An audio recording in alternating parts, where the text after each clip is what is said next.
Audio file শব্দের আধারে বিভিন্ন সাহিত্যের আনাচে কানাচে থেকে খুঁজে পাওয়া কিছু রোমহর্ষক গল্প দিয়ে সাজানো আমাদের এই বিশেষ নিবেদন। আজকের গল্প সত্যজিৎ রায়ের লেখা মহারাজা তারিণী খুঁড়ো। এই গল্পটি প্রথম প্রকাশিত হয় নীলকমল লালকমল শারদ সংখ্যায় 1993 বঙ্গাব্দে, অর্থাৎ 1986 খ্রিস্টাব্দে। প্রধান চরিত্রে তারিণী খুঁড়ো, অন্যান্য চরিত্রে তারিণী খুঁড়ো ও সাঙ্গপাঙ্গ, দেওয়ান ভার্গব রাও, অস্কার হোরেনস্টাইন এবং মহারাজা শত্রুঘ্ন সিং। গল্প পাঠে ও তারিণী খুঁড়োর ভূমিকায় সুদীপ্ত, তারিণী খুঁড়োর সাঙ্গপাঙ্গ অঙ্কিত, দেওয়ান ভার্গব রাও, ন্যাপলা ও অস্কার হোরেনস্টাইনের ভূমিকায় সুপ্রিয়, মহারাজা শত্রুঘ্ন সিংয়ের ভূমিকায় রণজয়। গল্পের সূত্রধার সুপ্রিয়। শুরু হচ্ছে মহারাজা তারিণী খুঁড়ো।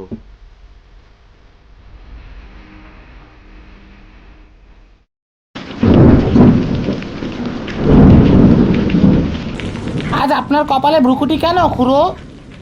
জিজ্ঞেস করলো ন্যাপলা। এটা অবশ্য আমিও লক্ষ্য করেছিলাম। খুড়ো তক্তপোষের উপর বাবু হয়ে বসে ডান হাতটা পায়ের পাতায় রেখে অল্প অল্প দুলছেন। তার কপালে ভাঁজ।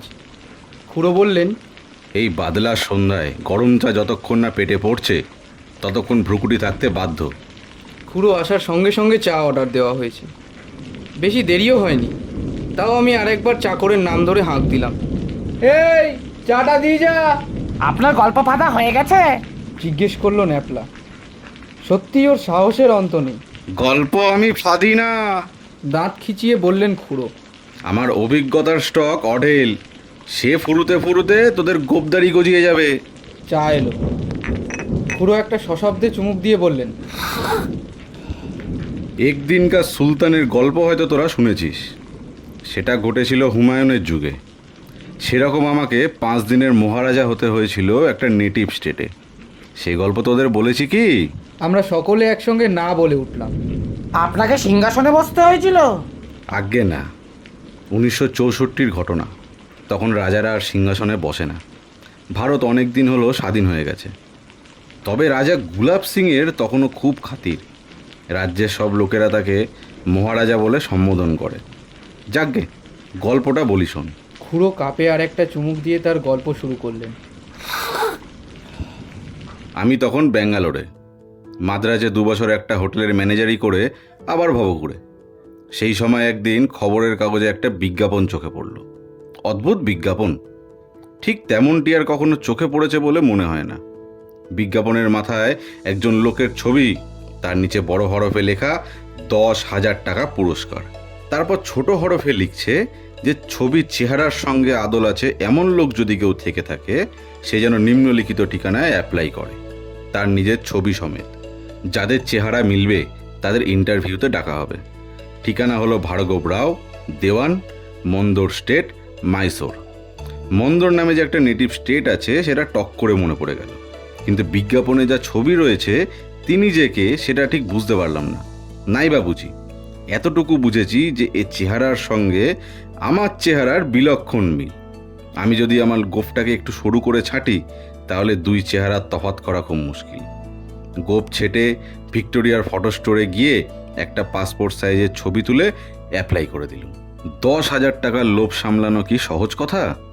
7 দিনের মধ্যে উত্তর এসেছিল। ইন্টারভিউর জন্য ডাক পড়েছে। যাতায়াতের খরচ বিজ্ঞাপনদাতারাই দেবেন, বোর্ড অ্যান্ড লজিংও তাদের খরচ। আমি যেন অবিলম্বে মন্দর রওনা দিই। এও বলা ছিল চিঠিতে যে আমি যেন দিন 10 মতো জামা কাপড় নিয়ে নিই। পরের দিনই একটা টেলিগ্রাম ছেড়ে রওনা দিয়ে দিই। হুবলি ছাড়িয়ে 2টো স্টেশন ছাড়িয়ে মন্দর। আমার জন্য স্টেশনে লোক থাকার কথা। অনেকখানি রাস্তা। ভাবতে ভাবতে গেলুম, এ বিজ্ঞাপনের কি মানে হতে পারে? যে ভদ্রলোকের ছবি দেওয়া হয়েছিল বিজ্ঞাপনে, তিনি যে একজন সম্ভ্রান্ত বংশের লোক তাতে কোনো সন্দেহ নেই, কিন্তু তার জোড়া কেন দরকার হবে তা আমার মাথায় ঢুকলো না। মন্দর স্টেশনে সুটকেস নিয়ে নেমে এদিক ওদিক দেখছি। এমন সময় এক বছর 60-এর ভদ্রলোক আমার দিকে এগিয়ে এলেন। আমার দিকে ডান হাত বাড়িয়ে জিজ্ঞেস করলেন ভদ্রলোক, ইউ আর মিস্টার ব্যানার্জি? আমি বললুম, হ্যাঁ আমি মিস্টার ব্যানার্জি। আমার নাম ভার্গব রাও, আমি মন্দরের দেওয়ান। আমাদের বিশেষ সৌভাগ্য যে আপনার মতো একজন ক্যান্ডিডেট পেয়েছি। কিসের ক্যান্ডিডেট? আগে গাড়িতে উঠুন, পথে যেতে যেতে সব কথা হবে। আমাদের এখন রাজবাড়িতে যেতে হবে, এখান থেকে 7 কিলোমিটার। পথে আপনার সব প্রশ্নের জবাব দিতে পারবো বলে বিশ্বাস করি। একটা পুরনো মডেলের সুপ্রশস্ত আর্মস্ট্রং সিডনি গাড়িতে গিয়ে উঠল। দেওয়ান সাহেব পিছনে আমার পাশেই বসলেন। জানলা দিয়ে দেখছি দূরে পাহাড়ের লাইন, ভারী মনোরম দৃশ্য।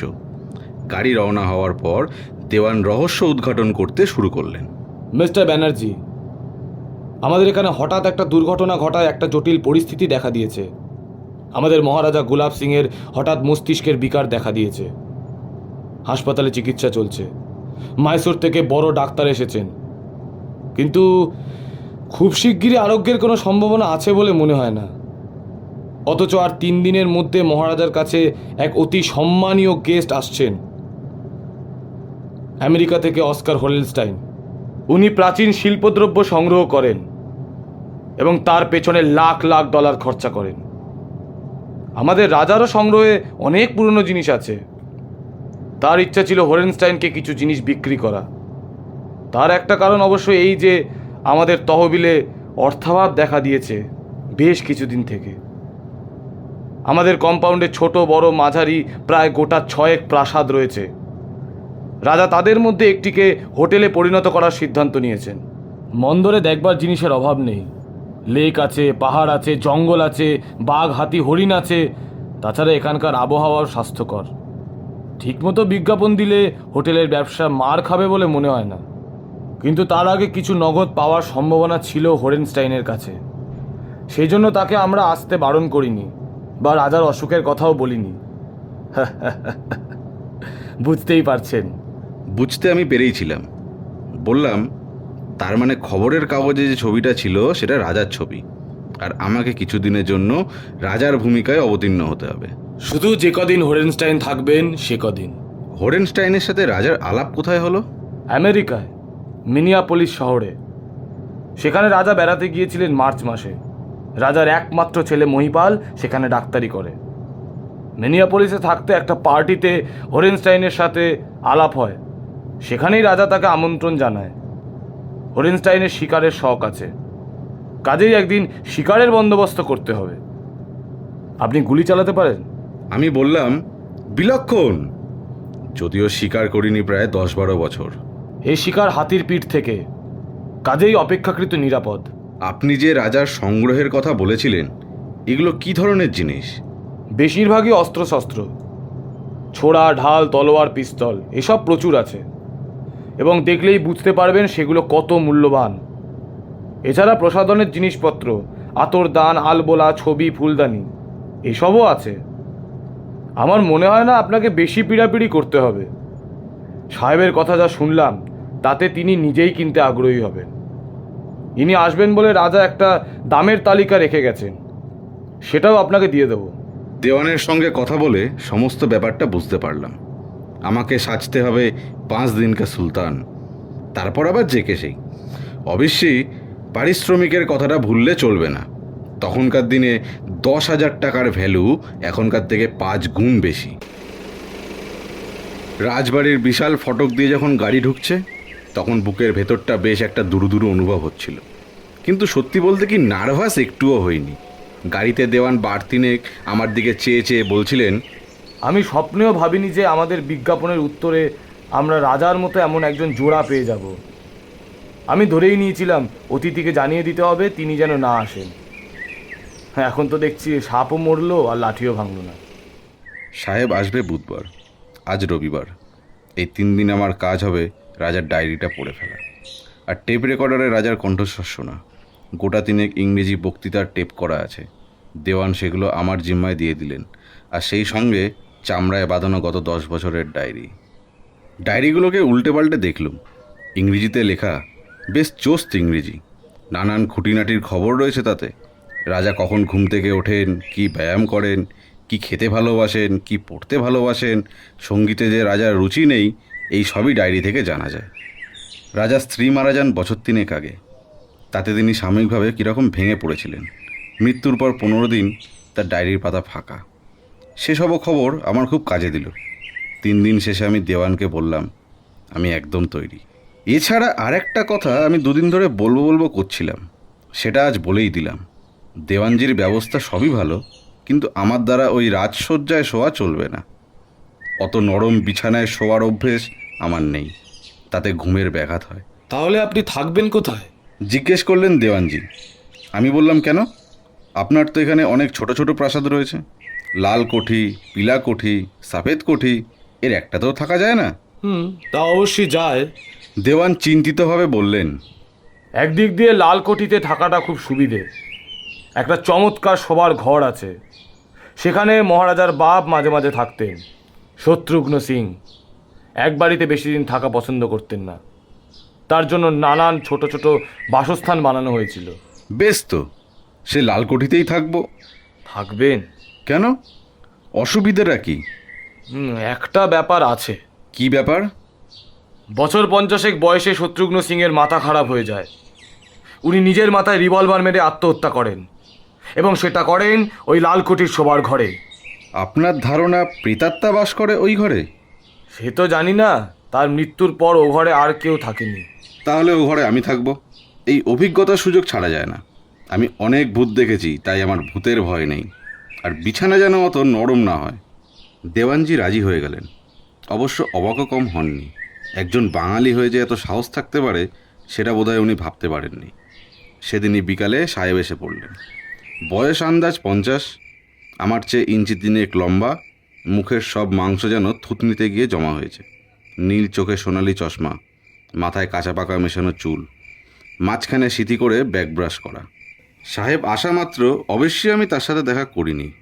দেওয়ানজি বললেন, লোকটা আগে সফেদ কুটিতে গিয়ে নিজের ঘরে গিয়ে উঠুক, তারপর কিছুটা সময় দিয়ে ওকে আপনার কাছে নিয়ে আসবো, নইলে প্রেস্টিজ থাকে না। তবে হ্যাঁ, একটা কথা বলে রাখি, সাহেব মনে হয় একটু তিরিক্ষি মেজাজের লোক। স্টেশন থেকে আসার পথে গাড়ির টায়ার পাংচার হয়, তাতে বেশ ক্ষেপে আছে। আমি মনে মনে ঠিকই করে রেখেছিলাম যে সাহেব মেজাজ দেখালেও আমি দেখাবো না। আমার সঙ্গে দেখা হতেই রাগ আর রসিকতা মিলিয়ে সাহেব বললেন, well Maharaj, what kind of A welcome is this? মাঝ রাস্তায় আমায় 15 মিনিট রোদের মধ্যে দাঁড়িয়ে থাকতে হলো। আমি যথাসাধ্য অ্যাপোলাইজ করলুম। বললুম যে আর কোনো গলতি হবে না, সে গ্যারেন্টি দিচ্ছি। সাহেব চেয়ারে বসলো, তার জন্য শরবত আসলো। সেটা খেয়ে যেন একটু মাথাটা ঠান্ডা হলো। আমার শিকারের শখ আছে, আমি বাঘ মারতে চাই, সে ব্যবস্থা করেছেন? আমি মাথা নেড়ে জানালাম, করেছি। আর আমি তোমার সংগ্রহ থেকে কিছু জিনিস কিনতে চাই আমার সংগ্রহের জন্য। বিশেষ করে সামনের বছর আমার বিয়ের সিলভার জুবলি, আমার স্ত্রীর জন্য একটা ভালো উপহার নিয়ে যেতে চাই। সেটা তুমি দেখলেই বুঝতে পারবে। ভালো জিনিসের অভাব নেই আমার 150 বছরের সংগ্রহে। দুপুরে খাওয়ার পর সাহেবকে সংগ্রহশালায় নিয়ে যাওয়া হলো। আমিও অবশ্য প্রথমবার দেখলাম জিনিসগুলো, চোখ জুড়িয়ে গেল। এমন মহামূল্য জিনিস হাতছাড়া হয়ে যাবে ভাবতে আমার খারাপ লাগছিল। হোরেনস্টাইন দেখলাম সমঝদার লোক, সে চটপট কিনবার জন্য জিনিসগুলো আলাদা করে রাখতে লাগলো। সব শুদ্ধ প্রায় 10 লাখ টাকার জিনিস, কিন্তু তাও তার কপাল থেকে ভ্রুকুটি যায় না। ব্যাপার কি? শেষটায় সে বলল, সবই তো হলো, কিন্তু ক্যামলিনের উপযুক্ত কিছু পেলাম না এখনো। কোনো ভালো ডায়মন্ড ব্রোজের মতো জিনিস তোমার কাছে নাই? আমার স্ত্রীর পাথরের উপর ভীষণ ফ্যান্সি, একখানা ভালো পাথরের ব্রোজও যদি পেতাম তার জন্য। আমি মাথা নেড়ে আক্ষেপ জানালাম, ভেরি সরি মিস্টার হোরেনস্টাইন, পাথর থাকলে আমি তোমাকে নিশ্চয়ই দিতাম। দিনের বেলাটা সাহেবকে রাজার বড় গাড়ি লাগান্ডাতে ঘুরিয়ে শহরের নানা দৃশ্য দেখানো হলো। সন্ধ্যায় দুজনে বসে কিছুক্ষণ দাবা খেললাম। বুঝতেই পারছিলাম সাহেব তার গিন্নির জন্য লাখসই উপহার পেলেন না বলে তার মনটা ভারী হয়ে রয়েছে, এবং তাই তার চালে ভুল হচ্ছে। কিন্তু মেজাজের কথা মাথায় রেখে আমিও আমার চাল ভুল দিয়ে তাকে জিতিয়ে দিলাম। রাত্রি 9টায় ষোড়শ উপাচারের ডিনার খেয়ে কফি আর ব্র্যান্ডিতে কিছুটা সময় দিয়ে সাহেব চলে গেলেন সফেদ কুটিতে। রাজা নিজে মদ্যপান করে না, আমিও করি না, এখানে মিলেছে ভালো। আমি শুধু কফি আর একটা ভালো হাভানা চুরুট খেয়েই উঠে পড়লাম। দেওয়ান নিজে এলেন আমাকে লাল কোঠিতে পৌঁছে দিতে। আমি নিজে জিজ্ঞেস করলাম, রাজা কেমন আছেন আজ? দেওয়ান মাথা নেড়ে আক্ষেপসূচক শব্দ করে বললেন, সেই রকমই, ভুল বকছেন। হাসপাতালে নার্সদের খুব জ্বালাচ্ছেন, ডাক্তারও হিমশিম খেয়ে যাচ্ছেন। লালকুঠিতে গিয়ে দেখি এখানে খাট, বিছানা, তোশক, বালিশ সবই খুব ভদ্রস্থ, মানে আমার উপযোগী। দেওয়ানজি আবার যাওয়ার সময় বলে গেলেন, আপনার সাহসের তুলনা নেই। এই ঘরে রাজা শত্রুঘ্ন সিং মারা যাওয়ার পর এই প্রথম মানুষ বাস করছে। আমি বললাম, কোনো চিন্তা করবেন না, আমি সব অবস্থাতেই নিজেকে সামাল দিতে পারি। খাটের পাশে একটা ল্যাম্প রয়েছে, সেটা জ্বালিয়ে কিছুক্ষণ মন্দরের ইতিহাস সম্পর্কে একটা বই পড়ে 11:30 নাগাদ বাতি নিভিয়ে দিলাম। পশ্চিমে একটা বড় জানালা রয়েছে, সেটা দিয়ে একসঙ্গে চাঁদের আলো আর ঝিরঝিরে বাতাস আসছে। চোখে ঘুম আসতে বেশি সময় লাগলো না। ঘুমটা ভাঙলো যখন, তখন চাঁদ নেমে গিয়ে ঘরের ভেতরটা আবছা আলোয় ভরে গেছে। চোখ চেয়েই বুঝলাম সে ঘরে আমি একা নই। দরজা যদিও বন্ধই আছে, তবুও জানলার পাশে একজন লোক সোজা আমার দিকে চেয়ে দাঁড়িয়ে আছে।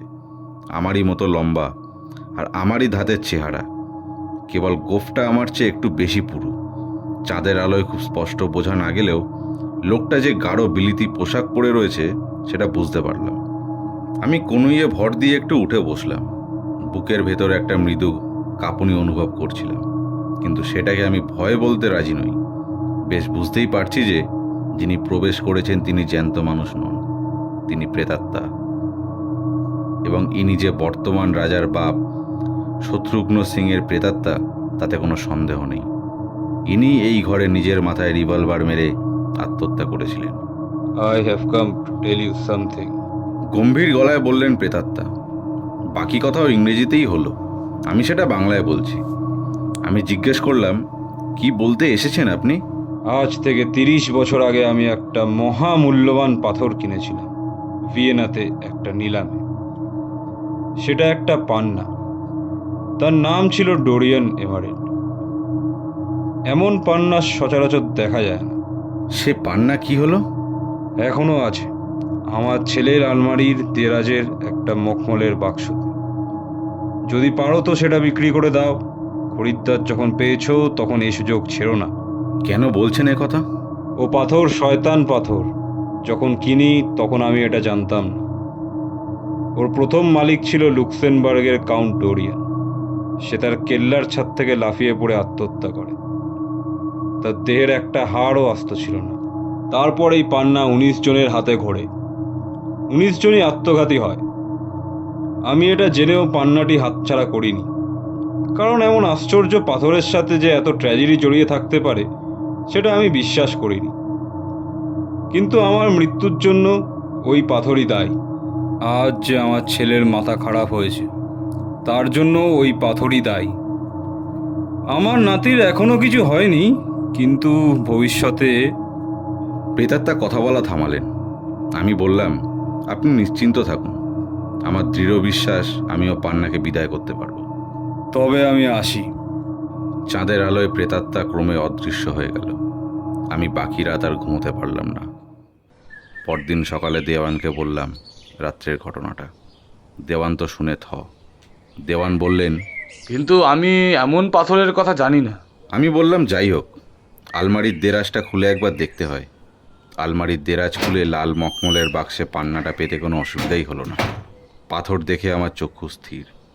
এমন পান্না আমি জীবনেও দেখিনি। এবার সাহেবকে ডেকে বললাম, সাহেব, তুমি পাথর চেয়েছিলে। একটা আশ্চর্য পাথর আমার ব্যক্তিগত সংগ্রহে আছে বটে, কিন্তু সেটা আমার বাবার কেনা, তাই সেটা হাতছাড়া করতে দ্বিধা হচ্ছিল। পরে ভেবে দেখলাম তুমি সম্মানিত অতিথি এবং দূর থেকে এসেছো, তোমাকে বিমুখ করার কোনো মানেই হয় না। দেখো তো এ পান্নাটা তোমার পছন্দ হয় কি না। It's a beauty, it's a beauty. তারপর বললেন, আমি আর কিছু নেব না, আর কিচ্ছু নেব না। পান্না সাহেবের হাতে চলে গেল, আর আমাদের হাতে এলো একটা চেক। আশ্চর্য যে এই বিকেলে হাসপাতাল থেকে খোঁজ এলো রাজা অনেকটাই সুস্থ বোধ করেছেন। সাহেবের তরফ থেকে শিকার তেমন জমল না, কারণ জঙ্গল হাকোয়াদের কেনিস্তারা পেটানোর চোটে বাঘ জঙ্গল থেকে বেরিয়ে সাহেবের হাতির কাছে এসে পড়া সত্ত্বেও সাহেব নিশানা অব্যর্থ হলো না। শেষটায় আমার গুলিতেই বাঘ মরল। পরের দিন সাহেব দিল্লি চলে গেলেন। দুদিন পর কাগজে দেখলাম দিল্লির এয়ারপোর্ট থেকে আমেরিকান বিমান টেক অফ করার প্রায় সঙ্গে সঙ্গে তার ইঞ্জিনে একটা শকুন ঢুকে পড়ে। প্লেন বিকল হয়ে গোদ খেয়ে মাটিতে পড়ে। যদিও কেউ মারা যায়নি, যাত্রীদের মধ্যে জনা 25 নার্ভাস শকের জন্য হাসপাতালে যেতে হয়েছিল। তাদের মধ্যে মার্কিন ধনকুবের অস্কার এম হোরেনস্টাইন।